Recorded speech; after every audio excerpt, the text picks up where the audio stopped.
Okay, what I'm going to do in this video is to find this angle here, theta, by splitting this triangle up into two right angle triangles. So I'm going to split it into this smaller one here and then into this larger one here. So draw them out separately. So that's 28 centimeters. And we're going to call this x, which is the same as this side here. And then I'm going to, this angle here will be theta plus 28 because it's both of them joined together. This will be 8, and then I'm going to come back to this triangle in a minute. Right, labelling the sides opposite the angle, adjacent to the angle and hypotenuse, using SOHCAHTOA. Obviously, opposite adjacent angle, I'm going to use TOA. Write down the ratio. Tan theta is opposite over adjacent. If you write down the ratio, you'll remember it. Right, applying that to this triangle, I'm going to get that tan of 28 is equal to x divided by 8, and I'm rearranging that. I'm going to get that x is 8 tan 28.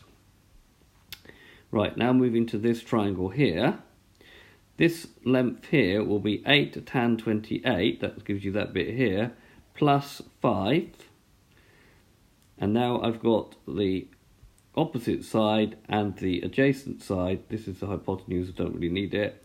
And again, I can use tan theta is opposite over adjacent. So just writing that all out again. So now applying tan to this. So we've got tan of the angle. So tan in brackets theta plus 28. We could treat this as one angle.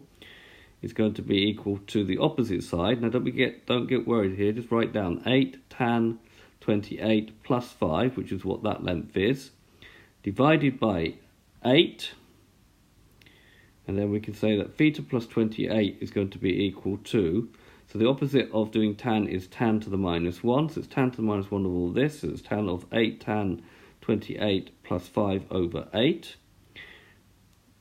Still not going to get my calculator out here because I want to find theta. So the opposite thing here now is to minus 28 from both sides. So we've got tan to the minus 1, 8 tan 28 plus 5 over 8 minus 28. Now with your calculator, so you press shift tan, that gives tan to the minus 1.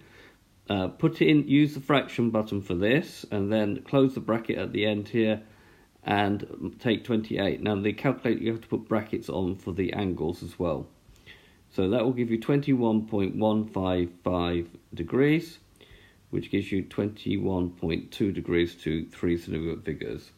So this has been a video to show you how to find a missing angle using a two-step trigonometry problem. I hope you've understood, and I thank you very much for watching.